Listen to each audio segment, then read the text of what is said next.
Good morning, guys. Sorry I'm gonna be a little quiet this morning. My family's still sleeping. It's a little early. I got up earlier this morning. Just drinking my coffee and trying to get this video out as soon as possible so that way you guys all had it so you guys can start working on that homework, which I know you're probably all eager to do.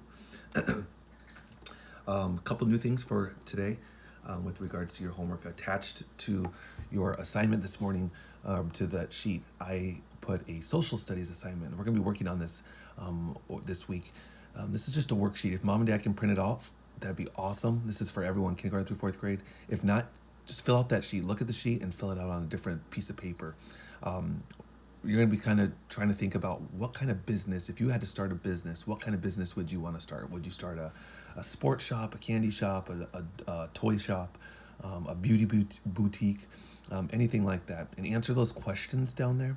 And then also you have to, they have a picture of a shop. You have to kind of create and design what the front of your shop might look like.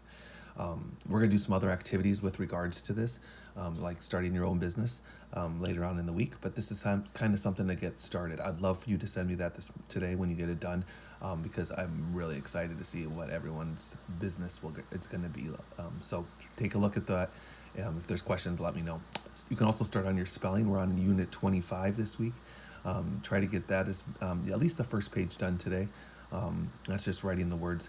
By Friday, I'm hoping to have a site that you can go and take your spelling test, where mom and dad would sit there and you go to a certain site and they'll say your word for you, and then you write the word down.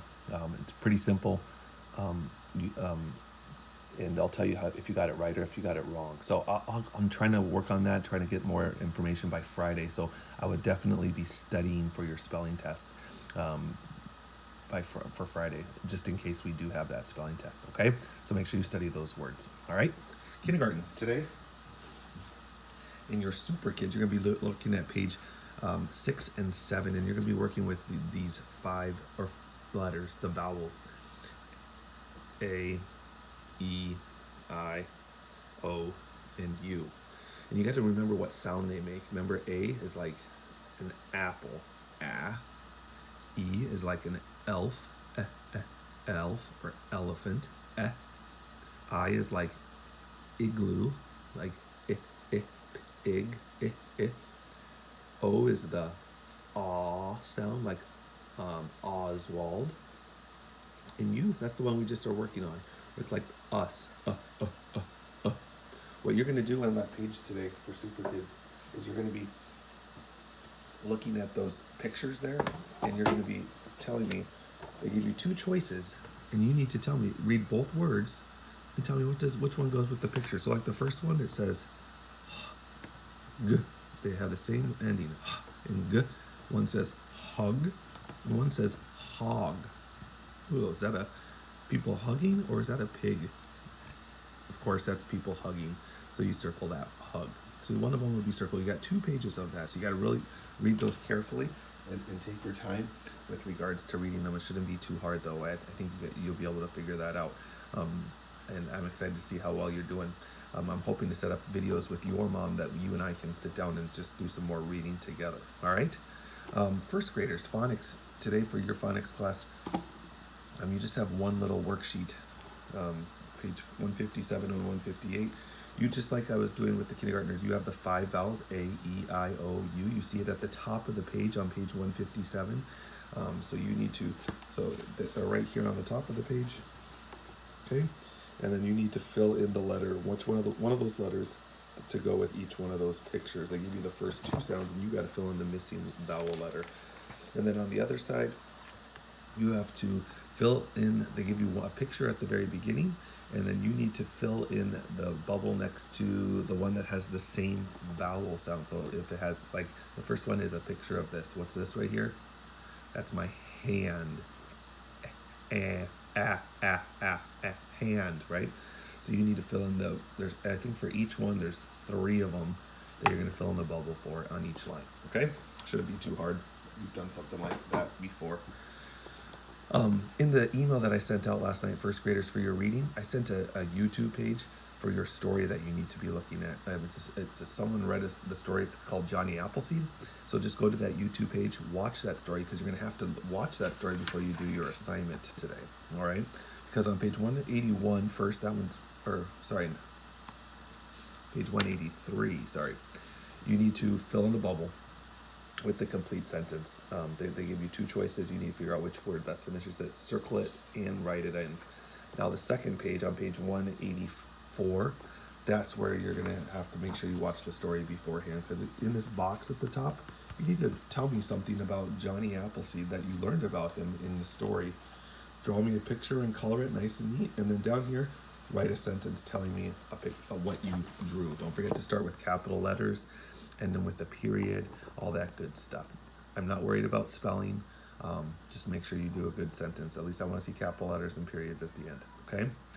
On page 185, you need to read the short little story at the top about Dave and Deb. And then it says there's three things you need to fill in. Conclusion, so what do you think happened at the very end of the story? They don't tell you the ending. You got to tell me what you think happened. The next part says story clues. So what in the story led you to figure out that happened, and what you also know. What do you know about a certain animal in that story? What do animals like to do? Right, that would be your that's a little clue to help you with that last part. So let me give you an example. Excuse me. Mr. Holman went to the ice cream shop, and he got an ice cream cone. As I was walking home, I started to eat my ice cream cone, but then I got a little bit of a stomachache. It was a very hot day, and Mr. Holman, though, couldn't eat any more of his ice cream, but had no garbage to throw it into. So Mr. Holman had to hold on to his ice cream cone the rest of the way home, even though it was very, very hot. Can you guess what probably happened to my ice cream cone by the time I got home? Yeah, it melted. It melted all over my hand. So that would be my conclusion. And what story clues might give you that? Well, story clues would be it was a hot day. I wasn't eating it. We know the ice cream cone, okay? And I was on a long walk. I had no garbage to throw it in. And what do we know? What happens to ice cream on hot days? When you heat up ice cream, it melts. So that's kind of an example. You got to do that same thing with that other story. Then on the backside, you have 6 words. Landed. I'll read. These are the spelling words at the top. Landed, checking, telling, missed, filled, and sleeping. You got to write the word that goes with each clue on that side. Okay? Shouldn't be too hard there. Rodney, you got a story that you're going to be reading on page called Wharton and the Castaways. This is a series of stories, but they just gave us one of their stories. You got to read that. And then on page 825 in your workbook, got to put those sentences in order, kind of like what we did yesterday of how they happened in the story. So you got to read the story first before you can do that. Then you have 2 little short questions about those stories. Number 3, you can go back and read. It's a short little poem called Daddy Fell into the Pond. You can go back and read that, and you gotta tell me what caused everything in that poem. That's what they're asking. If I'm okay with you if you want to skip number 3, but if you want, you can go back and read that poem. It's right before the story. Nothing. Or Daddy Fell into the Pond. Oh, I am completely wrong. I apologize. This is about much happened today. The one story that you read yesterday. You got to put those in order, okay? Sorry about that. Oops. On the backside, or page 26, you got to read each sentence and story, and you got to look at, tell me why is each one funny? What makes each one of those little stories that you read in there, what makes it, brings out the humor in that? So just tell me what makes that little section funny. Then on page 27, that deals with vocab. You got to tell me what do you think that word in dark print means. It's not going to be, there's not an exact answer. It's what you think that word is. Use the clues in the sentence. So like the first one, Tom was trudging home after a long hockey practice. Think about how long sometimes practices can be. And think about it maybe like for you, Rodney, how long and how you feel after a long football practice.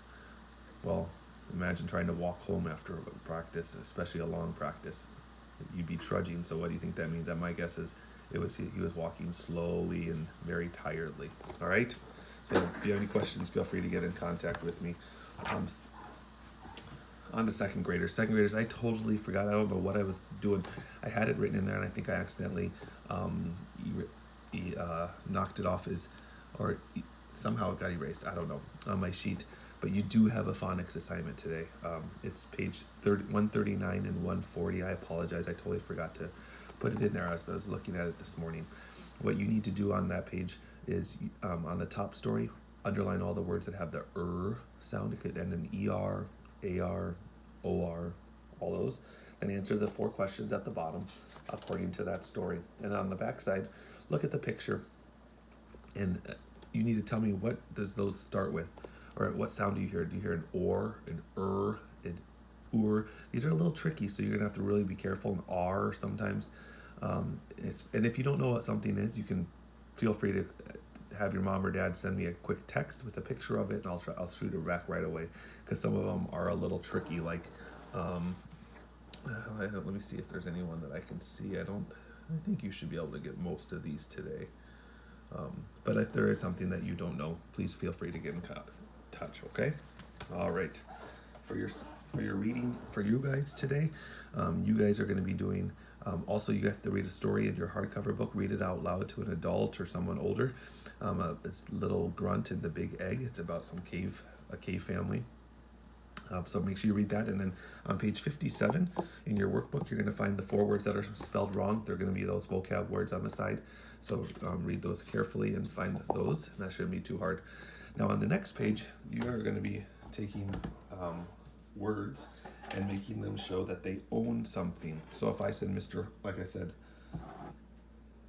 Holman's coffee. Oh, this is Mrs. Holman's. This isn't Ella's. This isn't Addison's. This is my coffee. Okay. So in order to show that it's my coffee, I would write my name.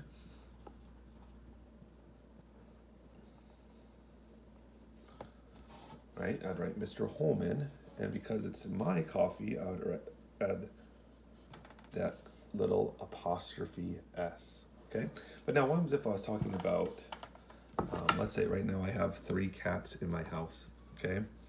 And so there's a lot of them. So I'd write cats, because there's more than one. And if I said I had a bunch of this on my counter, it's cat food, right? And then I said the cat's food was stinky. Well, look at it already ends in an S, because there's more than one cat, right? So when it ends with an S like that, and it means more than one, we just put the apostrophe at the end of the word, just like that, okay? That shows that it's called, remember when there's more than one like that, that's plural. And the big word that we use when we show that it's someone owns something, that's called a possessive. We're going to learn more about that in language class, but these are called plural possessives.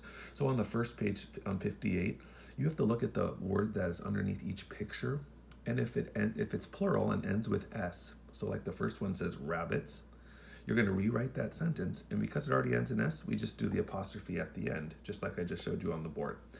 If it's not, so like say Mr. Holman, or let's say children, that's plural, but it doesn't end in S, then you add the apostrophe S at the end. So let me just show you children here.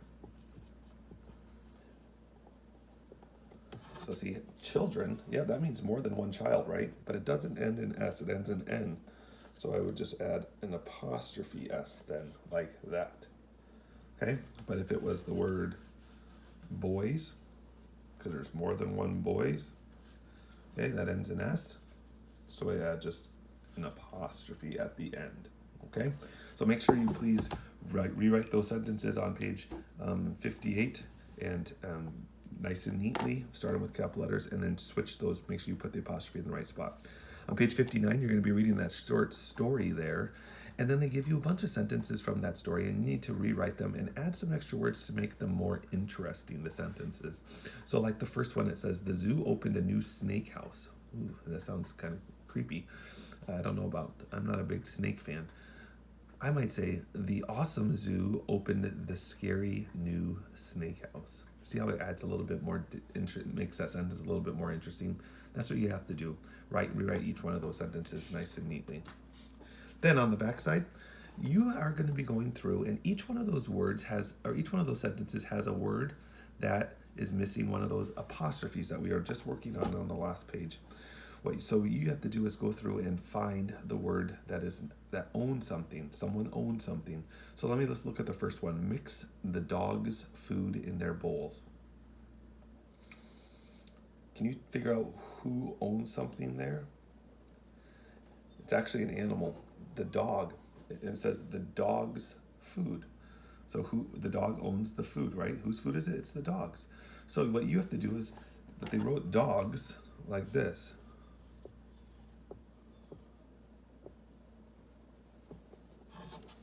They wrote dog's food, but what are they missing? They're missing the apostrophe. So you have to rewrite the sentence. When you get to dogs, you're going to put the apostrophe in there right before the S.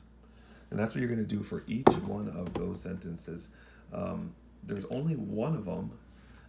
Is one of those sentences, the word that you are going to be adding ends in an S because it's more than one, like girls, or this one. It should be pretty easy to figure out.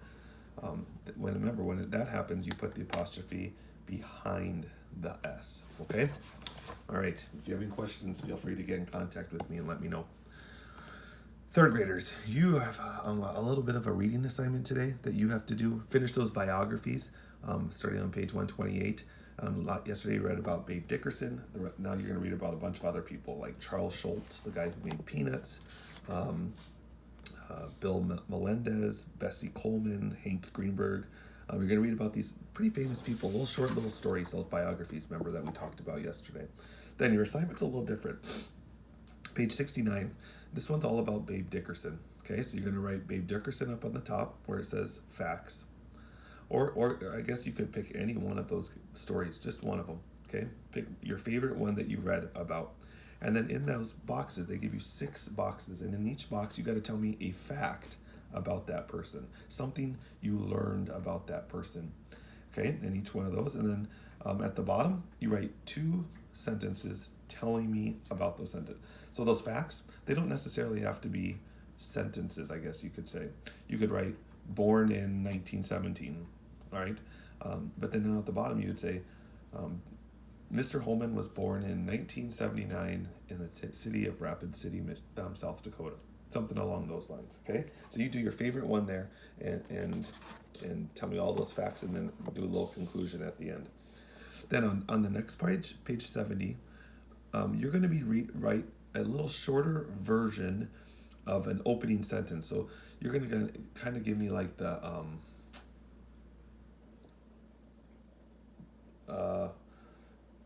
remember this. You want to write a sentence that kind of like grabs the reader, that makes me want to continue reading about each one of those people. Okay, so like the first one is Becoming a Champion, the Babe Dickerson story. That's what you read yesterday. So what was so interesting about her? She was a very famous athlete, and she really accomplished a lot. You may write a sentence that goes something like this: would you like to hear about the world's best female athlete to ever have lived? Man, that sounds kind of interesting. That might make me kind of interested to see who is this Babe Dickerson and why is she the best. Some people consider her the best female athlete ever to live. So you got to do that for those. There's 4 of them there. And then at the bottom, you got to tell me which opening title do you think would make you want to read. So like, which biography would you want to read again? And how might reading this biography change your life? So sometimes by reading about someone from history, it will help you in your life in the future. So how might hearing about one of those people that you read about, how might that change your life? How maybe did it make you think about things a little bit different? On page 71, you need to just go through those. They give you those people that you read about, and you need to write one fact about their childhood when they were little, like your age. You need to tell me something about their childhood for each one of those. Excuse me. And then also, so they give you 2 lines. One fact about their childhood and one fact about when they were an adult. And then there's one question there at the very bottom that you need to answer. And then on the back side, this is going to be a fun part. You are going to do your own biography. So you're going to write your name. You're going to tell me 6 facts about yourself. And then write 2 concluding sentences about you and how you are. So like if I was doing one on me, I would say I was born in Rapid City, South Dakota. I lived in Europe when I was in sixth grade. When I was in high school, I played basketball, ran track. I went to college in Minnesota, and I've been teaching now for 17 years. I'm married to Mrs. Holman and have 3 daughters. There you go. And then I might say a concluding fact. One sentence might say, Mr. Holman was born in Rapid City, South Dakota in November of 1979. Mr. Holman is a teacher who has been teaching here in Michigan for 17 years. Okay? Something along those lines. So you're going to do that same thing, except you're going to do it with you. Okay? 3rd and 4th graders, Javon and Dylan, you guys also have language today. Today you're talking about 2 things, synonyms and antonyms. Synonyms are words that mean the same. Antonyms are opposites. So it's pretty simple on the first page on part A. Oops, sorry, I moved my camera when I was moving the thing. They give you 2 words. If they're the same, you write synonym on your line. If they're opposites, write antonym on the line. So just got to write synonym or antonym. And then for part B, you need to finish each one of those little comparisons. So the first one says, up is to down. Up and down, are those opposites or are they synonyms? Those are opposites, right? Up and down, that's going up. So up is to down as smile is to, so what's the opposite of a smile? A frown. So you'd write frown for 13. Don't have to write the sentence there or the phrase, just write the word. So you got to figure out if the first, in part B, if the first 2 are they opposites or are similes or antonyms? Synonyms or antonyms, sorry. And then do the same thing with the second part of that, okay? And then 4th graders, and so Leah, Javon, and Dylan, here's what you have for your last part here for reading. It shouldn't be too hard, I don't think.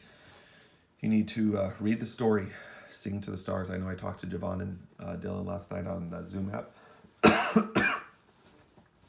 And make sure you read that story or read it aloud.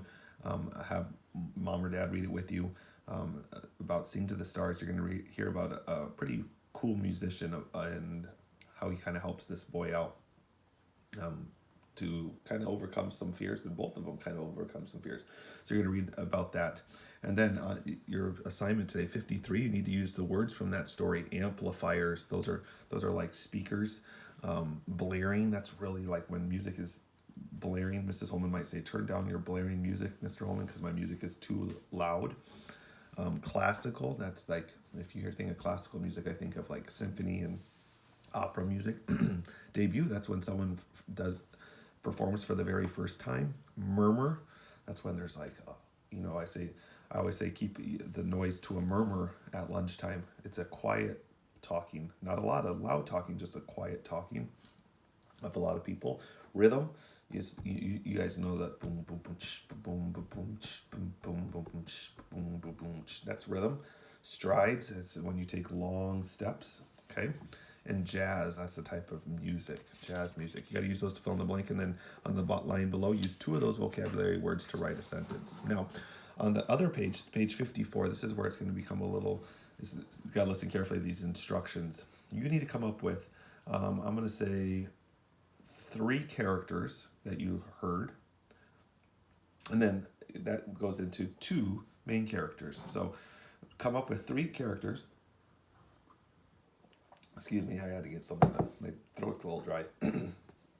Come up with at least 3 characters. You can do more than that. But then that goes down to 2, who are the 2 main characters from the story. Settings, there's a lot of places that they go in this story. Tell me at least 4 places they went. But then where was the main setting? There's one main setting. And at the bottom it says problems. The main character, 1. Each character has a problem. Remember I told you there's 2 main characters? So write each character, those 2 main characters, on the top line, and underneath, tell me what was each one of their problems. What was the one struggle that they each had? And then how did they both help solve each other's problem? Write that in the solution box there at the bottom. All right, and then on page 55, you need to rewrite those sentences or finish the sentences according to how they happened. The boy's name, I'll let you know. It's a little funky name. It's Ephraim. Ephraim. It's not a name that you hear every day, so just kind of help you out there. All right. I think that should be about it for today. It was awesome yesterday to be able to see a lot of you on the Zoom app. I hope that everyone will have a great day today. Keep up. If you have any questions, especially with that social studies, feel free to get in contact with me. I'll be sending out another devotion this afternoon, so check out our YouTube page later on this afternoon. And yeah, I hope everyone has a great day. It looks like it's kind of cloudy and rainy outside, so I don't know if I got to get out there and get my run in before it starts to rain again. But yeah, I'll see everyone. I'll be on Zoom again at 10 and at 7. So if you have questions or you just want to stop in and say hi, I will be on there. So I will see everyone then. Have a great day, and we'll talk to you later. Bye.